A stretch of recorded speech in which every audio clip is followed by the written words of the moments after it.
Hi everyone! Magluluto pala ko ngayon ng paklay.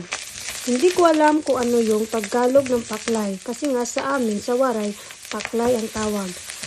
Ang kanin na ginamit ko, kanin ng baboy, intestine ng baboy, at saka dugo ng baboy. Ang ingredients na ginamit ko, onion, garlic, bell pepper, laurel, and chili, and pineapple. Ang gingamit ko pala nga sauce, yung galing yun sa marinated. Paano ako mag-marinated?